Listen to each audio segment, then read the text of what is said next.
Salut à tous, bienvenue. Vous êtes sur studiokalita.com, la radio de ceux qui aiment Israël, et je suis entourée de deux charmantes jeunes filles. Voilà, elles sont là pour nous parler de l'association Shlomit, une association qui s'occupe des Benot Shirut. Vous ne comprenez pas, ne vous inquiétez pas, on va tout vous expliquer, et plus particulièrement du programme Shilat. Bonjour. Bonjour. Je suis avec Ayala Aouzi, enchantée, qui est la rakézette, on va dire la responsable, la coordinatrice. Voilà, du programme Shilat au sein de l'association Shlomit. Et je suis également avec Salomé Benichou. Bonjour Salomé. Alors on ne vous entend pas. On m'entend pas ? Non. On n'entend pas Salomé. Là, on m'entend ? Oui, là on vous Ok, entend. c'est bon. Vous avez vu, c'est les aléas du direct. Alors vas-y, approche-toi un petit peu plus du micro. Voilà. Ne sois pas impressionné. Voilà. Ok, donc Salomé Benichou, tu es Banot Batshirut, comme on dit. Voilà. Ça veut dire que tu fais ton service civil à la place de l'armée en Israël. Exactement. Au sein du CNEF, de l'association du CNEF. Ok. Alors, on reviendra à tout ça un petit peu plus tard. Mais d'abord, Ayala, avec vous, j'aimerais expliquer ce que c'est le service national. Le service national civil, ce qu'on appelle le Shirut Leumi. Exactement. Alors, le Shirut Leumi, de base, c'est pour les personnes qui ne veulent pas faire l'armée ou qui ne peuvent pas faire l'armée, que ça soit des raisons médicales, psychologiques, ou pour les jeunes filles, généralement, c'est souvent des questions religieuses. À la place, elles peuvent faire un service national, c'est-à-dire quand même servir leur pays, quand même donner de leur temps, mais pas au sein de l'armée, mais au sein de quelque chose qui leur convient beaucoup plus. Ok, alors donc ce service national civil dure 1 an, parfois 2, dans certaines conditions. On peut faire 1 ou 2 ans. C'est 1 an complet, c'est-à-dire de 12 mois entiers. Et aussi 40 heures par semaine. Ça veut dire c'est quelque chose de totalement très intensif. Voilà. Okay. C'est très intensif. Alors, pour bien sûr pouvoir faire ce service civil, il faut un ptor, une exemption de l'armée. Voilà. Ça veut dire une preuve comme quoi on ne peut pas faire l'armée. Voilà, exactement. En fait, ce qui se passe, c'est pour faire son service militaire, son service civil, pardon, d'abord, il faut être israélien. Okay. Premièrement. Deuxièmement, comme tout Israélien de 18 ans, tout le monde a l'obligation, filles et garçons, de faire l'armée. Ceux qui ont réussi, entre guillemets, ou qui font leur exemption de l'armée, peuvent à ce moment-là se tourner vers le Shirut Leumi. Alors, généralement, les exemptions sont données pour des raisons religieuses. On va dire que c'est le motif le plus répandu. Le plus répandu des filles, c'est des questions religieuses. C'est-à-dire... Ça veut dire, oui. C'est-à-dire qu'il faut tout simplement qu'elles aillent à la rabbanout dire qu'elles sont religieuses. Ça veut dire qu'elles font Shabbat, qu'elles mangent kasher. Qu'elles font Shabbat, qu'elles mangent kasher, et que le mode de l'armée ne leur convient pas à leur mode de vie. Et pourtant, on mange kasher à l'armée. Oui, on mange kasher à l'armée, c'est vrai. Mais au niveau du ptor, ils demandent kashrut Shabbat pour montrer qu'elles sont religieuses. Au niveau des problèmes religieux des filles à l'armée, c'est moins un problème de kashrut. Ça va être plus un problème, je pense, chez les filles qui sont de travailler avec des hommes, que c'est pas forcément de promiscuité avec des hommes, que ça soit ou même pas être combattant et du coup il y a moins disons de que c'est très voilà. Il faut dire que c'est très ancré dans la société israélienne et c'est très commun de pouvoir faire à la place de l'armée un service civil. D'accord. C'est tout aussi reconnu, Agav. Alors, vous êtes, on va dire, l'antenne Shilat au sein de la Mouta Shlomit. Mais avant d'aller plus avant dans ce que représente Shilat, qu'est-ce que Shlomit ? Alors, Shlomit, c'est une Amouta qui a été montée il y a une quinzaine d'années. En fait, qui s'occupe de trouver... C'est une amouta chilonite, ça veut dire laïque, pas religieuse, qui s'occupe, justement, c'est la seule d'ailleurs... C'est l'intérêt de cette association, de donner une possibilité à des gens pas religieux, à des gens qui sont pas forcément, justement, comme on a dit que la majorité des gens le font de manière à cause de problèmes religieux, leur ptort. Beaucoup, c'est à cause de problèmes médicaux ou parce que, par exemple, ils ne sont pas juifs, tout simplement, et qui ne veulent pas servir l'armée. Donc, je crois qu'au sein de Shlomit, il se trouve qu'on peut faire ce service ce service civil quand on est druze, quand on est arabe chrétien. Arabe chrétien qui veut servir, Israël. Qui veut servir et qui est sioniste, quoi. Oui, mais qui veut le service Israël donné au pays. Voilà, donné au pays, mais pas de l'armée. Des fois, c'est très compliqué. Alors. Ça peut être aussi, on a un programme de Khinoch Meyouchat, par exemple, de personnes à mobilité réduite ou handicapées. Donc tous ces gens-là qui ne peuvent pas faire l'armée, on le comprend pour des raisons évidentes, ont la possibilité de donner d'eux-mêmes quand même à Israël. Voilà, exactement. Et c'est vraiment l'intérêt de Shlomit de base. Donc c'était une amouta, on va dire, pas religieuse. Pas religieuse du tout. Aucune connotation religieuse. Aucune connotation religieuse. Encore aujourd'hui, Shlomit n'a aucune connotation religieuse. Dans Shlomit, il y a 7 ans, on a commencé, enfin pas moi, mais ils ont commencé à monter un GAF, un compartiment religieux, pour répondre aussi aux demandes de filles religieuses. Et donc on a comme ça Shilat s'est développé. D'accord. Alors il faut expliquer aux gens qui nous écoutent, si vous avez des filles qui sont en passe, on va dire, de faire leur service civil en Israël, qu'il y a en fait 4 associations qui s'occupent de trouver des postes, on va dire, pour permettre aux filles de faire leur service civil dans la société israélienne. Alors, il y a 4 associations sous l'égide d'une haute autorité, exactement. On va dire, qui s'appelle Reshut Ashirut Aleumi, qui est gouvernementale. Ok, donc c'est le gouvernement. Voilà, exactement. Qui chapeaute ces 4 associations. Ça veut dire on est régi par leurs lois, on doit leur rendre des comptes. Et vous êtes financé également par eux. On est aussi financé en partie par eux. On doit leur rendre des comptes et ils viennent aussi inspecter que tout se passe comme il faut. Donc ces 4 associations, on va quand même les citer. Donc il y a Aminadav, il y a Batami, il y a Agudat, Leit Nadvout, et ces associations-là, en fait, en général, s'occupent de filles religieuses. Religieuses, généralement, qui sont évidemment, ils vont dans les écoles. Après la terminale, les filles font 1 ou 2 ans de Shirut Leumi. D'accord. Et vous êtes dans cette lignée-là, sauf que votre programme s'appelle Shilat. OK. Alors maintenant, on va en parler un peu plus. Voilà. Vous vous occupez également au sein de ce programme de filles qui viennent d'arriver en Israël. Voilà, exactement. Donc en fait, dans Shilat, Osnat, ma directrice, a monté Shirut Baalia. Elle s'est rendue compte en fait que elle s'est retrouvée à plusieurs cas de 5, 6, 7 filles au Lot Radashot, seules en Israël. Nouvelles immigrantes qui veulent faire leur Shirut Leumi et qui étaient face en fait à des difficultés, que ça soit des difficultés de papiers administratifs à cause des ptors, de langue, certaines fois de logement, parce que le logement il est plus compliqué.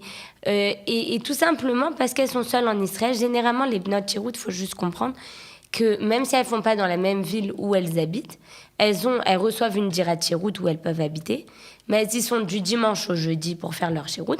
Jeudi, elles rentrent chez papa-maman. Alors, c'est le moment, je crois, de donner la parole à Salomé Benichou, qui nous attend bien sagement, n'est-ce pas, qui nous écoute. Donc, est-ce que c'est dans ce cadre-là, vous qui êtes en Israël depuis pas très longtemps ? Ça va faire 3 ans que je suis là. Et vous entamez votre 2e année de Shirut Leumi ? J'arrive sur la fin de ma 2e année de Shirut Leumi. D'accord, donc vous avez dû, quand vous êtes arrivé en Israël, faire face à cette question, qu'est-ce que je vais faire après mon bac pour pouvoir, moi aussi, participer, donner de mon temps, donner de mon énergie à la société israélienne. Vous vous êtes tourné vers Shilat ? Alors moi, j'ai commencé je suis arrivée en Israël, j'ai intégré le programme de Chemdat Adarom à Netivot. Et c'est là-bas seulement que j'ai commencé à entendre parler de ce qu'était le Shirut Leumi. Au départ, je ne me suis pas du tout tournée vers Shilat. Je me suis tournée vers la Aguda Leit Nadvout. Pour plusieurs raisons, ça ne l'a pas fait. Et là, à ce moment-là, je suis partie à la Aguda de Shilat. Et je suis rentrée dans un GAN, dans ma première année de Shirut Leumi. De service, on va dire. De service national. Et voilà, ça m'a vraiment plu. Et du coup, dans ma deuxième année, j'ai décidé de faire une deuxième année de chiro de Leumi. Au même endroit ?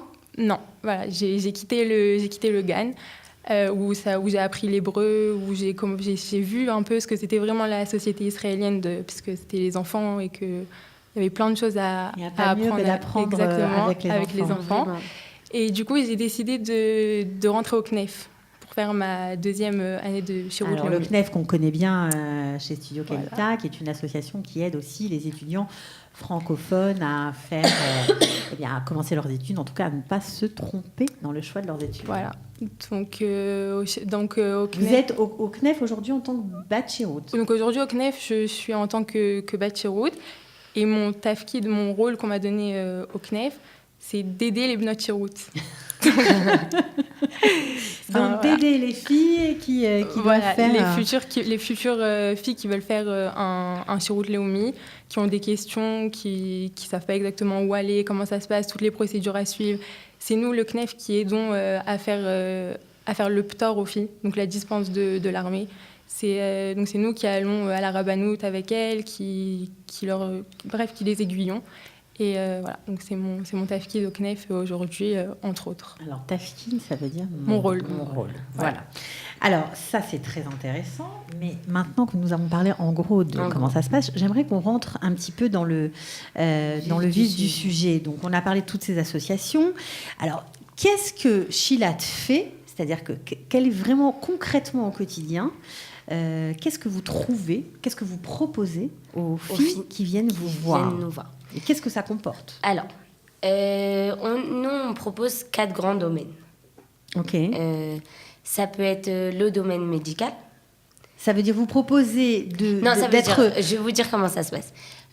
Une fille se tourne vers moi, je vais lui faire un entretien, voir d'où elle vient, vers où elle veut se tourner aussi plus tard. Et quelles sont pas ses capacités, parce que c'est pas une question de capacité, mais plus ses goûts. Ses goûts, ouais, voilà, exactement. Ses goûts, est-ce qu'elle est plus sociale, est-ce qu'elle est plus renfermée, enfin, il y a énormément de sortes. Est-ce qu'elle est plus ouverte, est-ce qu'elle est plus calme, elle est plus excitée, est-ce qu'elle aime les enfants, est-ce qu'elle préfère le médical, etc., etc. Et selon ça, je vais lui proposer quelque chose qui va lui convenir. Dans 4 domaines d'intervention. Alors, j'ai 4 grands domaines. Ça peut être, donc, j'ai le domaine médical. Ça peut être travailler dans les hôpitaux. Donc, une batchiroute qui travaille dans un hôpital, généralement, nous, on travaille avec Hadassah Karem, parce que ça se passe très bien avec eux. Donc, Hadassah Karem a un très bon hôpital, un très grand hôpital universitaire à Jérusalem. Un hôpital universitaire à Jérusalem. Agave, on parle de Jérusalem, là, mais on a dans tout le pays. Oui, bien sûr. C'est pas que sur Jérusalem. Où la batchiroute, en fait, elle va faire des entretiens aussi à l'hôpital, et après elle va être mise dans une marlaka. Dans un service. Donc c'est voilà. En fonction de son entretien au sein de l'hôpital qu'on va lui attribuer un service. Elle fait aussi une demande. Elle fait une demande, et en fonction de sa demande et de l'entretien, si ça convient, alors on la mettra dans ce service-là. Est-ce que ça peut arriver qu'une fille veuille faire son service civil en obstétrique, par exemple, et elle se retrouve en gériatrie ? Oui. Est-ce que vous l'aidez à changer ? Oui, mais il y a des services qui sont extrêmement demandés. Okay. Et souvent, dès l'entretien, même quand la fille dit qu'elle veut être en obstétrique, on lui dit tout de suite, regarde, obstétrique, on va essayer, on ne peut pas te le promettre. Peut-être il y a une autre marlaka qui t'intéresse aussi.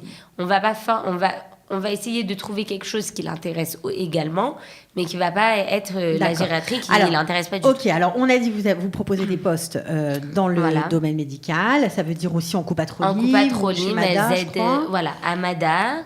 Et en copatrolim, elles aident au Cheder Achayot, ça veut dire qu'elles aident à faire les... Cheder Achayot, la chambre des infirmières. Voilà, elles aident les infirmières, en fait, tout simplement, à vérifier la tension. Elles apprennent à faire certaines petites choses. D'accord, donc c'est aussi un tremplin quand on fait son service civil pour un emploi futur. Pour un emploi futur, voilà, exactement. C'est aussi ça que je leur demande souvent, vers quoi tu veux te diriger plus tard.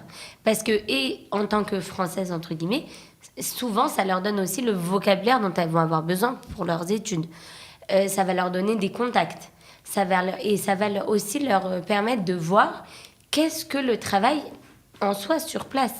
Concrètement, à quoi ça correspond. À quoi ça correspond et est-ce que ça leur convient. C'est la mort au fantasme, quoi. Comme ça, on est vraiment dans la réalité totalement. israélienne. Ah oui, on rentre dans le bain. Pied. Mais c'est une des plus grandes clés de l'intégration.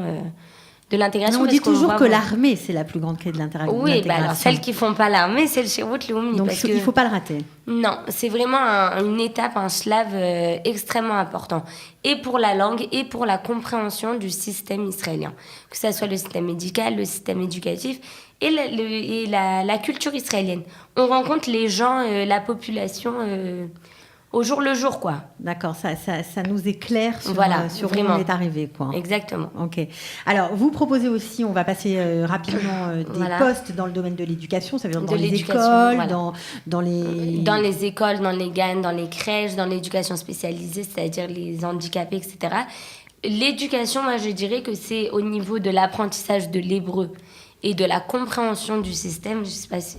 Salomé, elle va me dire, Salomé, est-ce que ça vous a... Pourquoi ça vous a aidé? C'est la plus grande... Ça m'a aidé au niveau de la langue, surtout. Puisque, vous ne connaissiez pas un mot d'hébreu? Non, j'avais un bon niveau en sortant de l'école et en sortant de Chemdat Adarom grâce à l'Ulpan. Mais ce qui m'a aidée, c'est que j'étais avec des enfants et j'avais pas peur de me tromper. Parce qu'au final, ils avaient le même niveau que moi. Ils avaient tous 3-4 ans. Ouais, exactement. Ils avaient tous 3-4 ans. Et en fait, je me suis rendu compte que j'ai appris à parler un peu avec eux. Et qu'en fonction de tout ce que la ganinette, elle faisait, elle touchait à tous les sujets. Donc, en fait, je me suis retrouvée avec des mots de vocabulaire de plein de sujets différents. Que j'aurais jamais appris autre part. Que ça soit...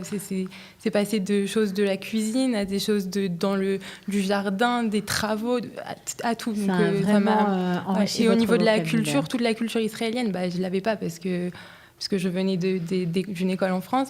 Et là, j'ai appris tout ce qui était les petites chansons des enfants, mais qui font toute la différence quand vous avez l'impression d'être de faire plus partie de ce pays maintenant avec cette expérience? Grâce au GAN, oui. Parce que vraiment, j'ai appris des chansons que si t'as pas fait le GAN en Israël, c'est bête, hein. Ça se résume à des chansons. Une classe de rattrapage. Exactement, vraiment. Et ça m'a fait du bien parce que du coup, j'ai appris plein de choses que je connaissais pas en venant de France, que ce soit des films, des chansons, plein de petites choses comme ça. Est-ce que le fait de faire son service civil en Israël, ça vous a plus ouvert à aller vers des Israéliens pour sympathiser tout simplement, plutôt que de rester entre Français ou pas encore? Étant donné que je suis retournée au CNEF dans ma deuxième année, donc c'est un peu compliqué. Mais l'année dernière, oui, j'allais parler avec les parents des enfants tranquillement, voilà quoi. Mais je suis pas encore au stade, mais c'est personnel. Il y en a qui arrivent très bien à faire ça. Mais en tout cas, vous avez enclenché le processus. Ouais, je me dis que l'année prochaine, en étudiant à l'université, alors ça sera plus facile et voilà. D'accord.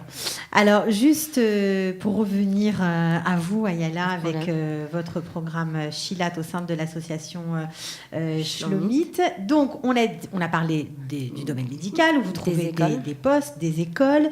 Il y a aussi du social, ça veut dire les associations. Alors, les associations comme le CNEF, tout ce qui est les associations de Alia, etc. Et on a aussi l'aide aux personnes âgées. Donc, c'est ni une aide médicale, c'est surtout pallier à la solitude de personnes âgées qui sont j'aimerais dire, c'est pas angoissant, on va dire, c'est pas des personnes à l'hôpital, etc. Non, elles sont seules chez elles. Juste, elles sont seules et elles ont besoin de compagnie et en fait, ça donne aussi une porte à toute créativité parce que chacune va le vivre différemment avec chaque personne âgée. Il y a des personnes âgées qui seront plus, pourra faire de la peinture, d'autres feront de la musique. D'autres voudront faire de la cuisine, certains se promener. Et vous avez aussi l'enrichissement des personnes âgées qui parlent, qui racontent leur arrivée il y a 50 ans en Israël, etc. Et ça leur apporte aussi énormément. C'est vraiment à deux... Okay. C'est vraiment du donnant-donnant. Alors, une chose dont on n'a pas parlé, ces filles qui arrivent, qui sont parfois seules, qui n'ont pas de famille, elles habitent où et est-ce qu'elles sont rémunérées pour ce service? Alors, toute Batcheroute est rémunérée. Le tarif varie entre 700 et 800 shekels par mois. Okay. Je n'ai pas donné des tarifs exacts parce que voilà, à peu près par mois. C'est une fourchette, on va dire. Elles sont logées entièrement à notre compte. Okay. Donc elles ne payent aucun loyer. Les Françaises particulièrement sont dans leur logement. En plus, on va dire, des Israéliennes, elles ont une machine à laver. Elles ont la Wi-Fi qu'on leur installe, particulièrement pour elles. Et elles ont la possibilité de rester Shabbat dans les appartements. Ce qui, chez les Israéliens, ne se fait pas. Ça veut dire, généralement, les Israéliennes restent de dimanche au jeudi dans leur dira. Et après, elles rentrent à la maison pour Shabbat avec leur linge sale et elles reviennent avec leur linge. Les Françaises et les Israéliennes sont ensemble. Pour ces raisons-là, qu'elles n'ont pas les mêmes... Exactement, non. C'est dommage. C'est très dommage, mais on a essayé. En fait, il y a une différence culturelle. C'est même pas que culturel, c'est technique. Comme elles n'ont pas les mêmes conditions d'habitat, c'est très dur de les mettre ensemble. Ça veut dire que nous, en fait, ça nous demanderait, par exemple, si on fait moitié-moitié, ça nous demanderait le double, on va dire, de d'actifs. Ça veut dire quoi? Ça veut dire que les conditions d'habitation des Français sont meilleures que celles des Israéliennes? Elles sont meilleures que les salles des Israéliennes. C'est pas juste ça. Oui, ben elles sont seules. Oui, mais on est seules en Israël. C'est pas vrai parce que pendant un an c'est leur maison. Alors que les Israéliennes, c'est un endroit de passage. Voilà, c'est un endroit de passage. Elles, on comprend que c'est leur maison. Elles arrivent avec toutes leurs affaires. Si elles n'ont pas, c'est très différent. D'accord. Et aussi... En tout cas, ça fait plaisir de voir que cette problématique est prise en compte. Ah oui, oui. Non, mais parce que justement, c'est exactement la raison pour laquelle on a monté ce projet-là.